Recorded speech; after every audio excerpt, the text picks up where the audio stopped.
café, des nénés et des tas de bonnes choses.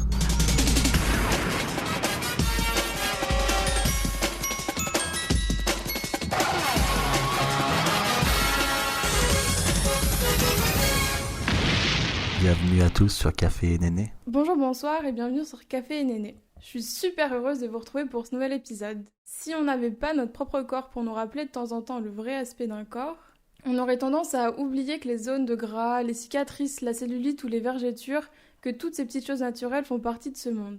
Aujourd'hui, on a la chance de recevoir Kim pour nous parler de son histoire avec son corps et de comment, à travers les réseaux sociaux, elle démystifie ou debunk en anglais les standards encore un peu étriqués de la beauté. Son compte Instagram mélange body positive et bienveillance. Je vous conseille d'aller y jeter un petit coup d'œil. Bonjour Kim et bienvenue sur Café et Néné. Bonjour et merci beaucoup de me recevoir, je suis super contente. Sachez que c'est le premier podcast que je fais, donc vraiment je suis super contente. Moi aussi je suis hyper contente de te recevoir. C'est un plaisir. Oh. Est-ce que tu peux te présenter en quelques mots, franchement comme tu le souhaites, de la manière dont tu le souhaites, et est-ce que tu peux nous en dire un peu plus sur tes passions, ce que tu aimes faire dans la vie? Bien sûr, alors donc du coup je m'appelle Kim, j'ai 22 ans, j'habite à Paris depuis toujours.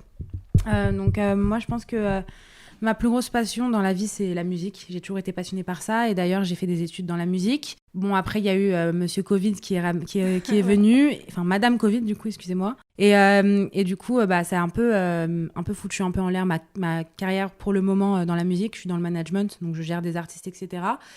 Et depuis peu, je me suis lancée sur les réseaux sociaux parce que j'ai longtemps eu des soucis avec l'acceptation de moi-même. J'ai longtemps été complexée. Je me suis longuement fixée à des objectifs inatteignables, donc des choses que je pensais pouvoir atteindre, donc faire une taille 30-34, des choses comme ça, avoir le corps typique qu'on voit sur Insta. Et en fait, je me suis rendu compte il y a peu de temps que ça allait pas être possible et que c'était pas grave. Et du coup, j'ai décidé un peu de partager mon combat sur les réseaux parce que je sais que je suis pas la seule qui a vécu ça ou qui vit ça aujourd'hui.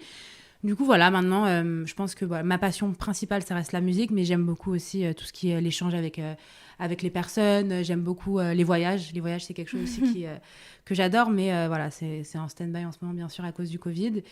Et du coup, j'essaie un peu de mettre tout autour de mon compte Insta pour pouvoir être le plus productif et ne pas laisser Madame Covid s'emparer de tout ce que je suis capable de faire, quoi.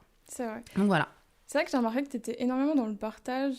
Le partage, je pense, ça a été créé un peu ce lien par rapport à ce que tu aurais voulu entendre avant, je pense, quand tu étais plus jeune. En fait, c'est ça. Et beaucoup de gens me demandent souvent, mais pourquoi tu as créé ce compte Insta? Donc, il faut savoir que c'est mon compte que j'ai depuis toujours et que je ne l'ai pas vraiment exploité de base. Je l'ai exploité il y a quelques années au début d'Instagram où j'avais pas mal d'abonnés, mais ce n'était pas du tout la même chose. Hein.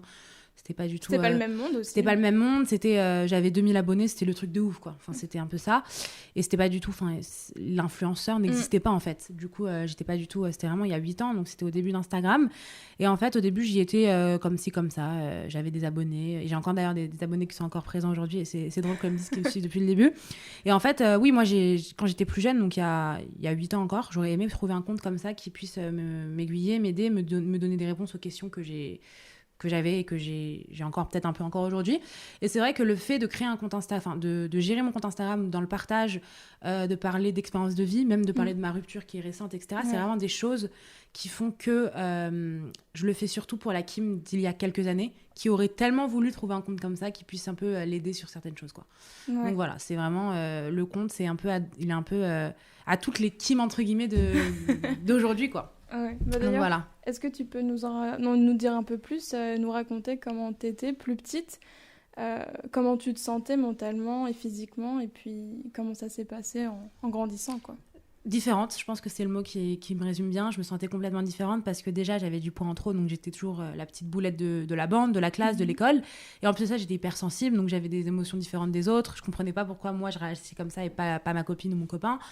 Du coup, c'était compliqué. J'ai toujours eu beaucoup de copains, beaucoup de copines, hein. Ça n'a jamais été un problème, mais c'est vrai que plus le temps passait, moi les garçons, c'était devenu un sujet, les filles, elles avaient des petits copains. Moi, j'étais là, non, parce que j'étais la petite grosse, et malheureusement, quand on est jeune, on est con, ça c'est bien connu, donc à 13 ans, on ne veut pas sortir avec la petite grosse de l'école, c'est bien connu. Donc voilà, et en fait, en grandissant, j'ai perdu du poids, donc j'ai perdu tout le poids que j'avais à perdre, enfin, en tout cas une grosse partie. Je faisais 150 kilos, donc j'avais atteint un poids assez grand, et en fait, je pensais que perdre tout mon poids, ça allait me rendre heureuse, et en fait, je me suis rendu compte que pas du tout, qu'il faut d'ailleurs d'abord s'aimer soi-même, donc dans son entièreté, et après, si jamais on veut améliorer le physique, c'est un autre débat. ou alors pas un débat du tout. En tout cas, moi, dans mon cas, c'était vraiment parce que j'étais malade et que j'avais pas le choix et que j'étais en obésité morbide et que l'obésité, c'est pas un jeu, c'est pas rigolo, c'est pas quelque chose de drôle. Et du coup, j'ai dû perdre le poids de force, entre guillemets, parce que les médecins me disaient clairement que mes jours étaient comptés. Du coup, c'est vrai que plus le temps passait, plus je pensais... J'étais persuadée, en fait, dans ma tête que ma valeur égale mon poids, en fait. Et c'est aujourd'hui, il y a quelques mois, que je me suis rendu compte que pas du tout. Et c'est pour ça qu'à partir du moment où je m'en suis rendu compte, j'ai pas voulu perdre une seconde et j'ai voulu le partager à tout le monde pour que les gens puissent se rendre compte aussi que la valeur n'égale pas le poids, quoi. C'est ça. Donc voilà. Et aujourd'hui, je me sens bien. Je me sens très bien. Je pense que j'ai encore du chemin à faire comme tout le monde. On a tous des choses à découvrir. On a tous encore sur le chemin de l'épanouissement. Mais c'est vrai qu'en grandissant, c'était un peu une descente aux enfers pendant longtemps. J'ai été hospitalisée. J'avais des soucis de dépression, de scarification. Enfin, j'ai pas eu une enfance et adolescente facile. C'était vers quelle année, ça Alors, je pense que ça s'est terminé il y a 3 ans, il y a 4 ans, à mes 18 ans. Il y a 4 ans, ça s'est terminé. Au moment de l'âge adulte, où je pense que vraiment l'âge adulte, ça m'a un peu fait prendre une prise de conscience. Là, il faut que tu te soignes, là, il faut que tu ailles mieux. Et c'est à mes 18 ans que j'ai été voir ma mère. Maman, il faut que je me fasse hospitaliser. Je m'étais fait plusieurs fois hospitaliser avant, mais c'était pas de ma volonté. Donc forcément, quand c'est pas toi qui veux, c'est différent. C'est pas du tout la même chose. C'est pas la même chose. Non. Du coup, c'est à partir de ce moment-là où vraiment ça allait mieux. Mais sinon, je pense que mes années de calvaire, c'était jusqu'à mes 18 ans. Mais du coup, tu veux dire, tu t'inclus toute l'adolescence, du coup J'inclus toute l'adolescence. Ah oui, oui, d'accord. complètement. Parce que moi, je m'attendais à ce que tu me dises ça a commencé vers 12 ans et non, tout. Non, parce que t'inclus, finalement, j'ai toujours été la petite grosse et j'ai toujours été, pas la rejetée, mais voilà, j'ai su que j'étais différente très jeune. Enfin, je l'ai compris en tout cas, et c'est ça depuis la petite école, quoi, parce que même les photos de la petite école, tu vois que je suis la petite grosse de la classe, quoi. Donc voilà, mais aujourd'hui, je pense que je prends quand même une belle revanche, et c'est pour ça que j'ai envie de montrer que bah, moi, j'ai été malheureuse 18 ans de ma vie, mais aujourd'hui, à 22 ans, je suis plus heureuse que jamais, et montrer que c'est possible, quoi. Ouais.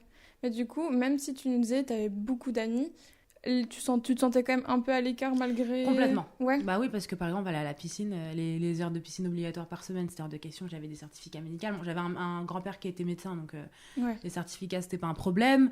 Quand on devait faire du sport, bah, les maillots, tu sais, les maillots de sport que tu mets, c'était pas forcément à ma taille. À l'école, quand il y avait des nouvelles chaises, je paniquais. Je me souviens, à un moment où j'ai fait une grosse dépression, j'ai commencé à faire une phobie scolaire. Cours de musique, ils avaient changé les tables. Et en fait, c'était des tables à l'américaine, tu sais, où en fait la chaise est reliée à la table. Oui, je vois très bien, il y a ça parfois dans les... Voilà, et je suis arrivée, ouais. c'était au collège, je suis arrivée dans la salle de classe, Ouais. j'allais rentrer, mais je suis même pas rentrée, je suis partie en courant et j'ai simulé un malaise, je sais pas quoi, et je suis plus jamais retournée dans cette école après. Ça, j'ai fait une phobie, quoi. On se rend pas compte comme quoi certains détails peuvent faire toute la différence. Toute la différence, pourtant, Ouais. j'ai même pas essayé cette chaise, ça se trouve, je serais rentrée dedans, mais même pour le principe du fait que j'allais voir qu'il allait y avoir un écart différent entre moi et mes camarades, c'est quelque chose que Ouais. j'aurais pas pu supporter, tu vois.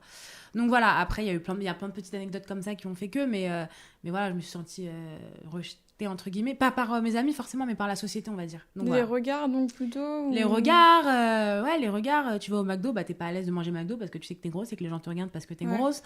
Tu vas faire des attractions au parc Astérix, bah tu sais que la barrière elle va se serrer un peu plus. Enfin, plein de petits détails comme ça en fait, tu vois. Donc voilà, forcément, il y a eu plein de choses qui ont fait que, et je pense que encore aujourd'hui, c'est tabou, mais voilà, on essaye de casser un peu les codes, quoi. Ouais, c'est vrai que c'est compliqué, mais j'ai l'impression que ça bouge vraiment, et que ce soit ton compte ou même d'autres comptes qui démystifient, qui se montrent un peu De tel plus en quel, plus, quoi. de plus en plus, et heureusement, mais j'aurais aimé que ce soit il y a quelques années. C'est Mais ça. bon, vaut mieux tard que jamais, mais oui, certes, il y a plein de comptes, plein de gens qui viennent, qui partagent leur histoire, et je trouve ça génial, quoi. Moi, j'ai C'est l'impression génial. que c'est un problème de représentation. Oui, Et complètement. que, en fait, on se rend compte que, du coup, là, j'allais te demander c'était quoi un peu tes modèles lorsque tu étais adolescente. Ouais. Mais on se rend compte que on n'avait pas accès aux mêmes modèles, en tout cas. On n'avait pas accès au même modèle, mais moi j'ai eu une modèle en tant qu'adolescente et qui est encore aujourd'hui un modèle pour moi, c'est Demi Lovato. Donc c'est pour moi Oui, une artiste bah, oui. que je suis fan d'elle depuis toute petite. Et en fait, c'est une artiste qui a eu beaucoup de soucis de santé mentale, qui a eu des problèmes de dépression, qui a eu des problèmes de boulimie, drogue de aussi. scarification, de drogue, d'addiction, et qui en fait a un parcours tellement similaire au mien. Et c'est vrai qu'en fait, je m'assimilais beaucoup à elle, sauf que ça a pu être très positif comme très négatif. Je sais qu'une fois j'avais regardé l'interview d'elle quand elle avait 14 ans, elle parlait de scarification, moi je connaissais pas ce que c'était, donc c'est pas à cause d'elle, mais c'est parce qu'elle en avait parlé que j'ai commencé à le faire. Mais d'un autre côté, je me rattachais à elle en me disant elle s'en est sortie, elle, etc. Elle est forte. Elle est forte, c'est une femme forte, elle a toujours été, par contre, elle, ça a été vraiment un modèle de body positif depuis le début, parce que c'était une des premières qui montrait ses vergetures, qui montrait ses bourrelets, qui était là, je m'en fous, malgré toutes ces années de souffrance. Moi, c'est quelqu'un qui m'a beaucoup inspirée, qui m'inspire beaucoup aujourd'hui. Et je pense que c'était une des premières porte-parole de la santé mentale dans le monde en tant qu'artiste. C'est vrai. Je trouve qu'il y a de plus en plus d'artistes qui maintenant en parlent, que ce soit la culture du viol, etc. Ils ouvrent de plus en plus sur ça. Mais elle, ça a été vraiment la première à parler de tout ce qui est je casse les codes. C'est pas parce... et ça a été la première insultée aussi. Alors qu'elle faisait une taille une taille 40. Les gens disaient que c'était une meuf obèse, c'était une vache, alors qu'elle n'était pas du tout grosse, quoi. Elle avait un corps normal, encore une fois. Elle a pris cher, hein, ouais, c'est vrai. Elle a pris cher, et du coup, voilà.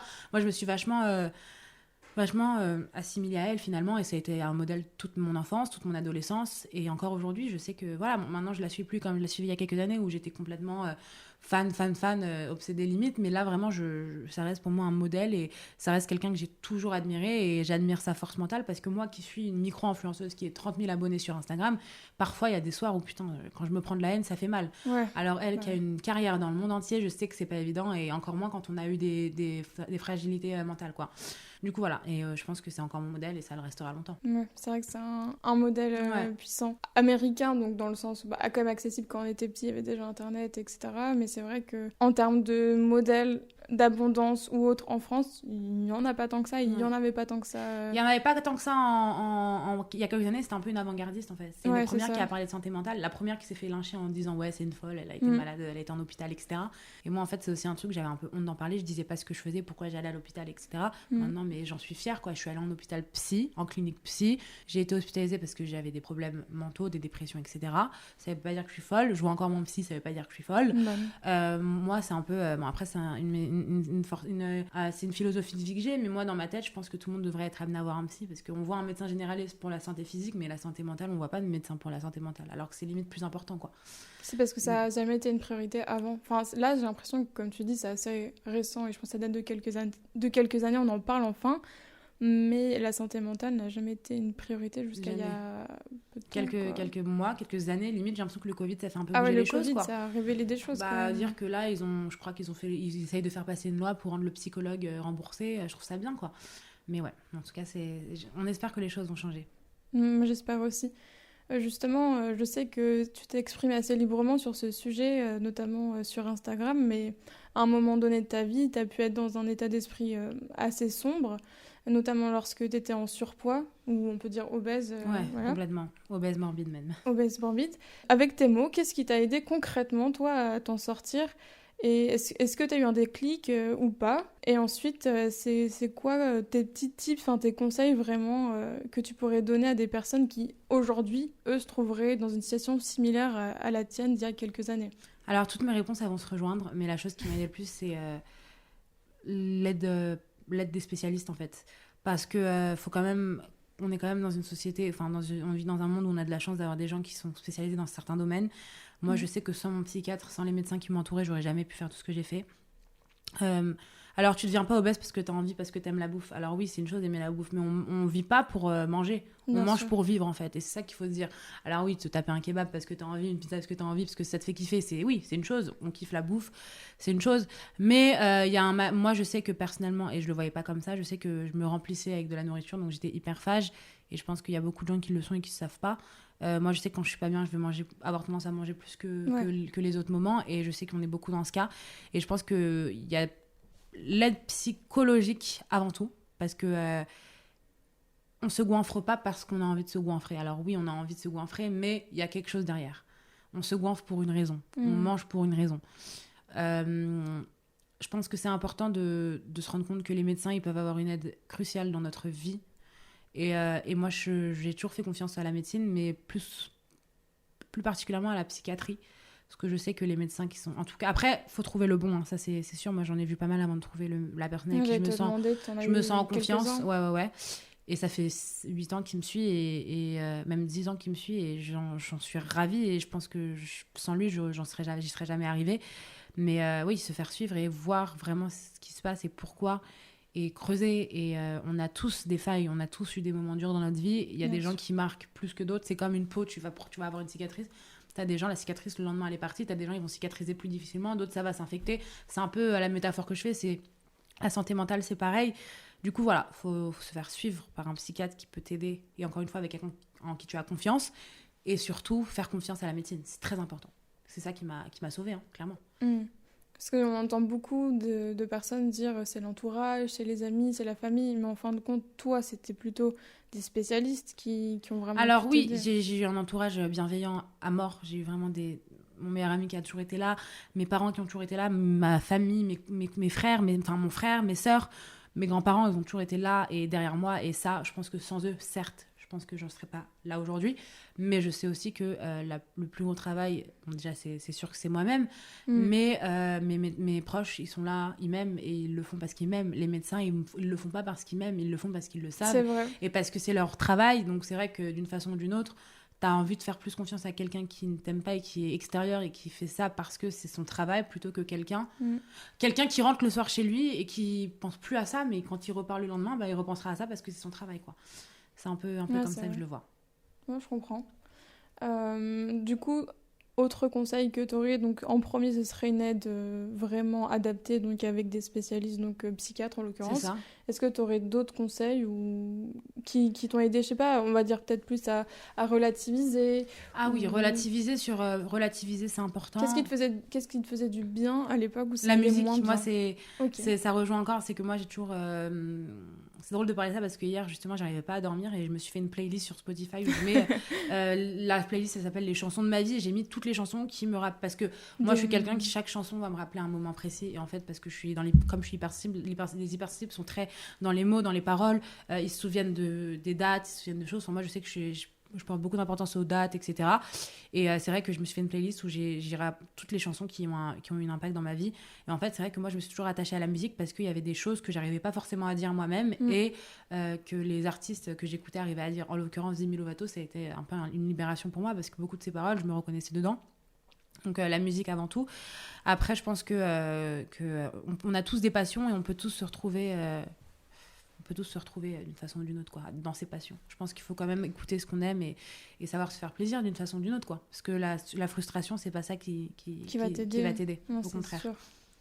Du coup, si jamais tu devais décrire un petit peu ton cheminement, ton voyage qui t'a permis de aujourd'hui apprendre à t'aimer, parce que évidemment on parle d'apprendre à s'aimer, enfin c'est pas, t'arrives jamais à un point où ça y est, tout va bien. On a tous des complexes, ça c'est quelque chose c'est qu'il faut ça. qu'on se mette. Alors mon voyage, je vais faire une métaphore hyper bien schématisée, je pense. C'est que je prends un avion, je décolle, et puis en fait au bout d'un moment, au milieu du vol, je me crache. Et je pense que c'est au moment du crash que je me suis rendu compte que non en fait. Et en fait, l'avion il décolle, je pense qu'en perdant du poids, je vais commencer à m'aimer. Je suis en plein vol, je continue à perdre du poids. J'avance, je pense que je vais avancer. Au final, boum, je m'écrase parce que je me rends compte que c'est pas parce que je perds du poids que je vais forcément être heureuse et qu'il faut qu'avant tout, je m'aime moi et j'aime la personne que je suis. Je m'aime dans mon entièreté et je m'aime pas derrière un poids. Alors certes, j'avais besoin de perdre du poids et ça c'était inévitable et je pouvais pas passer à côté, donc j'ai perdu mon poids. Mais j'étais pas satisfaite, quoi. À chaque fois que je perdais mon poids, je voulais plus, jusqu'au jour où je me suis rendu compte que c'était pas forcément possible. Après, on a chacun un métabolisme différent. C'est ça, Je sais que si je veux vraiment, je peux perdre 10 kilos, mais si jamais je me mange pas, si jamais je fais un régime strict, si jamais truc et tout, et je sais personnellement que je les reprendrai 5 mois après, quoi. Je sais que si je le veux vraiment, je le ferai, mais j'en ai pas envie parce que je suis très bien comme je suis. La seule chose que je pense j'ai envie de faire aujourd'hui, c'est quoi? Faire du sport pour me muscler, me tonifier. Ouais. Mais c'est tout. Donc voilà, je pense que c'est au moment où je me suis crachée, où j'ai fait une grosse dépression, où j'ai encore perdu du poids et que j'étais pas en harmonie avec moi-même parce qu'en fait, je me reconnaissais pas. Je me disais, mais attends, je perds du poids, mais je m'aime pas. C'est quoi le problème? En fait, je me suis rendu compte que poids, minceur n'égale pas bonheur. Malheureusement, c'est ce que beaucoup de personnes pensent. Et c'est ce que encore. beaucoup de gens pensent parce que moi, j'ai vécu dans des hôpitaux, etc. Et j'ai connu beaucoup de personnes qui étaient minces et qui souffraient de ça, en fait. Et en fait, c'est aussi quelque chose dont on parle pas aujourd'hui et dont j'essaye de parler, même si je suis pas directement... même si directement je suis pas visée, mais je sais qu'il y a beaucoup de femmes qui font, je sais pas, une taille 32 et 34 qui se sont pas bien dans leur corps, en fait. Bien sûr. Et parce qu'elles se trouvent trop minces, parce que truc. Et en fait, je pense qu'on n'est jamais vraiment satisfait de ce qu'on a, ça c'est une certitude, mais on a tendance à aussi négliger les femmes minces, parce que les femmes minces, il y en a beaucoup qui sont mal dans leur corps et qui aimeraient avoir un corps qui fait, je dis détail, même si c'est pas une bonne référence, parce que chaque morphologie est différente, mais c'est pour un peu nous situer, quoi. Donc voilà, moi je pense vraiment que que c'est important de se dire que la taille, ça veut rien dire en fait, vraiment. Mm. Après, encore une fois, moi j'ai été obèse morbide, donc je pense que je suis assez bien placée pour pouvoir dire que c'est pas une raison pour être obèse, au contraire. Oui, voilà, c'est Voilà. ça. Il y a aussi Il y a aussi ça, parce que Ouais. je reçois pas mal de commentaires, tu promouvois l'obésité, bah non, mon chéri, je le promouvois pas parce que j'ai perdu Non, 70 bah kilos, oui. donc clairement pas. Mais ouais, du coup, c'est... Ça, ouais. Ça me fait penser à une de tes anciennes stories où tu disais que bah, tu t'étais pris un commentaire comme ça en mode arrête de promouvoir l'obésité alors Ouais. que. Enfin, genre, je trouve ça stupide. Et Bah, il parlait d'une story actuelle, il parlait Mais pas c'est de toi surtout avant. que bah, les gens, ils voient une photo de moi, ils vont pas savoir ce qui s'est passé. Mais oui. T'as des gens, ils vont commenter, t'as eu combien d'enfants pour avoir un ventre comme ça? Je leur réponds, j'ai perdu 70 kilos, mais ils savent plus quoi dire, ils suppriment leurs commentaires. Bah oui, Quand t'as ils des sont gens, ils cons, disent, quoi. ouais, tu devrais perdre 5 kilos, tu serais peut-être bien. Je dis, non, j'en ai perdu 70, je suis très contente. Et les gens, ils savent plus quoi dire parce qu'ils pensent pouvoir te juger, alors que non. C'est comme, il y a pas très longtemps, on m'a mis dans la sauce parce que j'avais retouché mon bras sur une photo et je l'avais mal fait. Et on m'a dit, ouais, tu promouvois tu prônes le body positive, mais derrière, tu retouches ta photo. Oui, peut-être que je retouche une photo, mais derrière, tu vois pas toutes les vidéos que je poste, on voit tout qui pend, on voit Ben tout oui, le truc. c'est tu ça vois. le truc. Donc voilà, mais les gens, en fait, après, je vais te poser une question. Est-ce que toi, personnellement, ça t'arriverait un jour d'être sur ton feed d'actualité, tu vois une photo qui te plaît pas, tu commentes en disant t'es moche, Non, tu vois, c'est ça, c'est aussi quelque chose comme ça. jamais. C'est que les gens qui font ça, ils ont aussi un mal-être derrière eux, donc après, Bien je sûr. leur en veux pas non plus, mais c'est vrai que des fois, tu reçois des trucs, ça peut faire mal, quoi. Mais en fait, moi, je suis assez abasourdie et pourtant, je pense pas être naïve dans le sens où Internet a un peu amené une nouvelle culture, culture du troll, la culture des haters, enfin voilà. Complètement. Mais genre, franchement, quand je vois parfois les commentaires que tu peux te prendre ou d'autres personnes, moi, je me reçois très peu de commentaires négatifs. Ça va plutôt être des anti-féministes ou autres qui vont mettre des choses genre hyper vénères mais hyper sexistes pour me faire réagir. Bon, dans ces cas-là, je les bloque parce que je vois que c'est plus du troll qu'autre chose. Mais quand je vois la méchanceté, parfois, je me dis, mais putain, d'où est-ce qu'ils la sortent en fait? Ouais, il y en a, on sait même pas, c'est nous, ouf. genre, c'est fou, hein, Enfin, ils ont de créativité dans la l'imagination. haine, quoi. Genre, c'est. Ils arrivent pas à être créatifs dans la vraie vie, donc ils le C'est font ça. dans la haine. Écoute, Ouais. c'est pas à nous c'est pas à nous d'être tristes, sérieux, d'avoir de la peine, hein. Franchement, parce que franchement, c'est triste pour eux, quoi. D'ailleurs, je trouve que c'est un très bon sujet, le sujet de la photo que tu avais retouchée, qui, moi, me choque pas du tout, puisque c'est plutôt faire preuve d'honnêteté que, enfin, voilà, t'es revenu dessus en mode, bah, je l'ai retouchée. Enfin, à mes yeux, c'est même pas grave ni quoi que ce soit. Mais c'est un drame pour certains. Voilà, c'est ça. Et encore aujourd'hui, quand il y a des médias qui me repostent, hier, il y a le média que j'adore, c'est qui la boss qui a partagé une photo de moi où c'est un truc où il y a marqué on se compare pas aux autres, je sais pas quoi. Il y a encore des gens qui ont commenté ouais, mais elle retouche ses photos, ça y est, Putain, ouais, c'est ça. En fait, ils attendent l'unique truc sur lequel ils peuvent te piquer pour me piquer. pour te piquer. Ouais. Juste C'est pour comme ça, hein, c'est comme ça. C'est Ouais. à partir du moment où t'es une personnalité publique, bah voilà. Ouais, c'est ça. Mais enfin, encore une fois, c'est pas un comportement. Et tu disais, tu me posais la question, est-ce que tu le ferais si tu voyais une photo que t'aimais pas? Encore une fois, jamais. Genre, Jamais. Ça nous vient même pas à l'esprit. Déjà, ça me vient pas à l'esprit. Et puis, genre, je pense que on se rejoint sur pas mal d'aspects. Tu parlais d'hypersensibilité. J'ai pas été diagnostiquée ou autre, mais franchement, j'ai vraiment tous les traits. Quand tu parles de mots, de dates, de sensations, de faits amplifiés, même de fluctuations d'émotions, genre Ouais, bien sûr. anormales, de mettre dans des états pas possibles, mais après, genre, ça va aller mieux et tout. Je me dis, mais du coup, genre, jamais ça me viendrait à l'idée d'infliger de la peine à quelqu'un, de la peine ou de la méchanceté à quelqu'un qui... Enfin, je sais pas, cette personne m'a rien fait, m'a rien demandé, quoi. Du Ouais, coup, non, c'est clair. je comprends pas trop C'est clair. le délire, quoi. Du coup, je me demandais un petit peu, c'est quelles attitudes ou quelles choses qui ont participé à t'apaiser autour de toi. Je parle en termes de bien-être moral. Donc c'est notamment, tu parlais d'aide psychiatrique, mais c'est quoi les petits trucs? Tu sais, on a tous ces petits trucs, par exemple, je dis n'importe quoi, donc c'est pas sur la thématique, mais quand c'est ton anniv et qu'on t'offre une fleur, ça te fait plaisir. Bon, voilà, imaginons. Du coup, quand tu te sentais, on va dire, plus dans le flou ou pas très bien, quels étaient les mots ou les actions faites pas par des professionnels mais par ton entourage qui ont pu te faire du bien? Quand ma mère venait me voir en me disant que tout allait aller bien, que j'avais déjà... C'est vrai que, en fait, j'ai très jeune été confrontée à la dépression, mais j'ai quand même eu une maman qui a été toujours là pour moi. Et ça, je pense que ça a été aussi quelque chose qui me sauvait la vie, entre guillemets. Et je pense vraiment que le bon comportement à avoir, c'est d'avoir quelqu'un qui t'écoute. C'est ça. Vraiment qui t'écoute, qui entend ce que tu as à dire, qui essaye de faire preuve de compréhension, même s'il ne comprend pas vraiment pourquoi. Voilà, je pense que c'est la chose la plus importante. Avoir des personnes qui t'écoutent. Même si elles n'ont rien à te dire, mais au moins elles t'écoutent et tu te sens comprise. Très important. C'est la chose qui m'a fait le plus, qui m'a complètement aidée. Après, vis-à-vis de moi-même, c'est-à-dire que moi, j'avais aussi des petits gestes au quotidien envers moi-même. J'essayais de relativiser, de me focaliser sur les choses que j'aimais bien chez moi, au lieu de me focaliser sur les choses que j'aimais pas chez moi. Plein de petits conseils comme ça que je m'appliquais tous les jours. Ok. T'essayais de voir un petit peu, au lieu de te focuser que sur... c'est tellement facile, en plus, de voir ce qu'on n'aime pas chez nous. C'est tellement facile et tellement dur de voir ce qu'on aime chez nous. C'est vrai. Ouais, mais bon, il faut. C'est ça, en fait, parfois, il faut se faire un peu des rappels de qu'est-ce que j'aime chez moi, je suis pas si pire. Et je trouve que c'est vrai, le fait de se dire que parfois la personne qui nous bloque le plus dans notre vie, ou la personne la plus méchante dans notre vie, c'est nous-mêmes. Ah ouais, mais clairement. C'est ouf. Clairement. Je trouve que c'est trop bizarre. C'est pour ça que je dis qu'il y a une phrase qui est très vraie et qui me parle beaucoup, c'est parle-toi comme si tu parlais à quelqu'un que tu aimais. Vraiment, tu parles comme si tu parlais à ton chéri, comme si tu parlais à ta maman, tu te parles à toi comme si tu étais quelqu'un hyper important. Ouais, je pense, pour appréhender la vie un peu plus sereinement. C'est ça, exactement. Moi, je le vois bien parfois dans certaines réactions que j'ai dans ma tête, pas à haute voix. Je me dis, putain, waouh, vénère quand même de se parler comme ça, genre chill un petit peu quand même. Ouais, c'est sûr.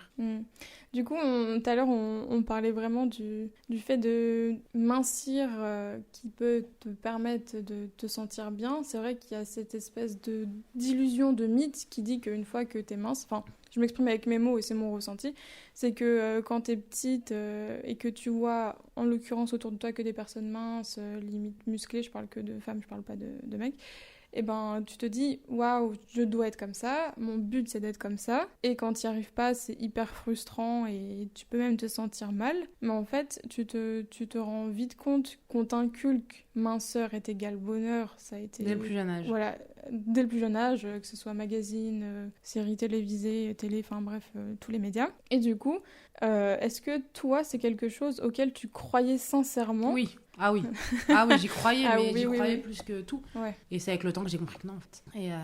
Et en fait, heureusement que j'ai pris conscience de ça, parce que je sais qu'il y a beaucoup de personnes aujourd'hui qui n'en ont pas conscience, et j'essaye à tout prix de leur faire changer la vie. C'est important parce que je connais tellement de gens qui sont minces mais qui sont pas heureux. C'est vrai. La vie, c'est tellement plus qu'une apparence. C'est tellement plus qu'un poids, c'est tellement plus qu'une taille. Voilà. Et c'est fou. Moi, je sais que je l'ai écrit aussi très longtemps. Et pour un peu représenter ça dans ma tête, je me disais, c'est l'élément qui va résoudre tout. Mais genre, tu sais, je le voyais comme limite un petit bonhomme qui serait venu me voir avec une lettre en mode c'est bon, bravo, t'as réussi ta vie, meuf. Alors je pensais que ça allait résoudre tous mes problèmes. Hein. Alors que ça fait pas je pensais que j'allais pas je pensais que j'allais pas trouver l'amour parce que je faisais une taille 42. Je pensais que j'avais pas trouvé de travail, mais pas du tout. Les personnes, faut se rendre compte de quelque chose, c'est que les personnes, elles t'aiment pour ce que t'es toi et pas pour ce que tu représentes, entre guillemets. Enfin, représente, je parle physiquement. Ouais.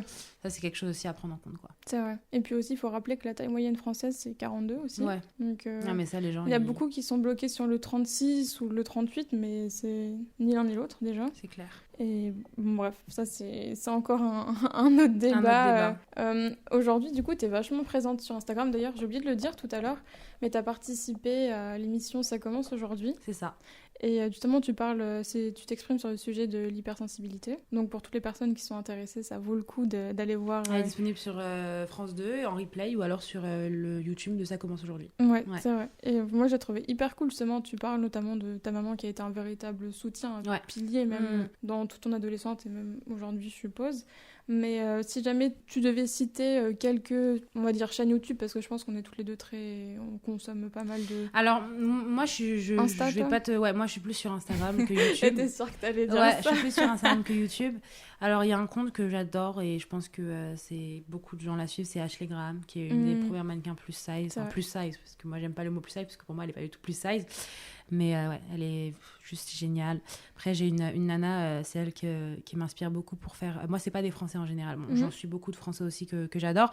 C'est une Australienne qui s'appelle Kate Waz. Et en fait, c'est elle qui m'a inspirée à faire mes photos devant le miroir. J'adore cette nana. Elle est vraiment... C'est un peu ta signature aussi. C'est un peu ma signature, voilà. En France, on va dire. Moi, je suis la Française, c'est l'Australienne. Et je me suis un peu inspirée d'elle. Vraiment, j'adore ce qu'elle fait. Après, il y en a tellement. Il y a tellement de gens que je trouve inspirants sur les réseaux. Je sais même pas si je...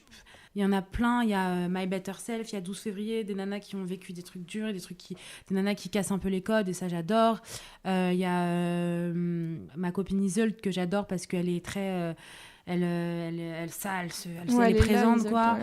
Il y a qui d'autre? Il y a tellement de personnes. Là, je suis en train de réfléchir aux États-Unis. Il y a comment elle s'appelle, une fille que j'adore. Je peux regarder? Oui, bien sûr, vas-y. Je vais regarder vite fait pour. Alors, elle est incroyable, cette nana, et en fait, pourtant, elle est pas mid-size, elle est pas plus size, elle est vraiment. C'est le message qu'elle communique, en tu fait, veux dire? Voilà, et en fait, c'est le message qu'elle communique parce que vraiment, elle est au top. Il y a aussi Body Posy Panda, c'est une américaine que j'adore, qui parle beaucoup de tout ça. Après, tu vas voir tous les médias, c'est qui la bosse, etc. J'adore, franchement, je suis fan.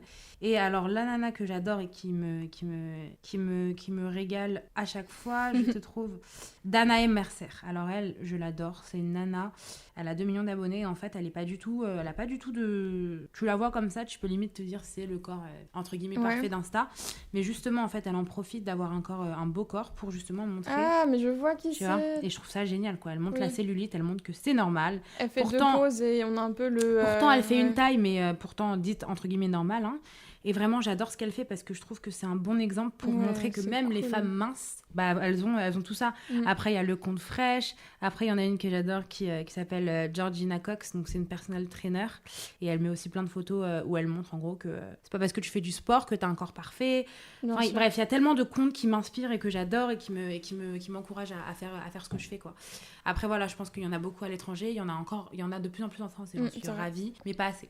Ça arrive doucement. Voilà, c'est ça. Ouais, c'est vrai. Ah, bah non, c'est déjà le moment des questions signature du podcast. Eh bien, c'est passé vite. Du coup, 2 questions un peu philosophes, mais tu réponds vraiment comme tu le souhaites. Pour toi, quelle est ta définition du bonheur? Alors moi, il n'y a pas de définition du bonheur, elle est propre à chacun, mais pour avoir accès au bonheur, il faut avant tout être en paix avec soi-même.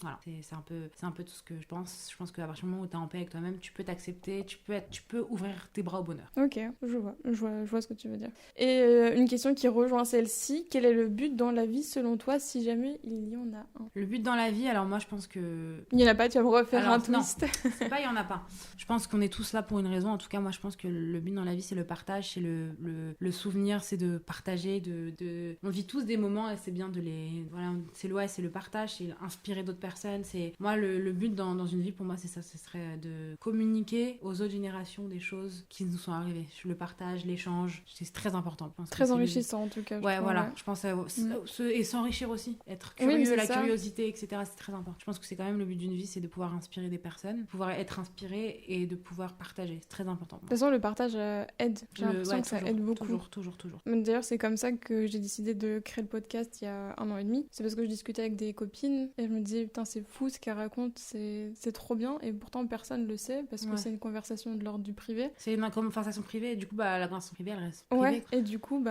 et pourtant, c'était pas un sujet totalement... C'était pas des sujets foncièrement tabous ou privés de l'ordre de l'intimité.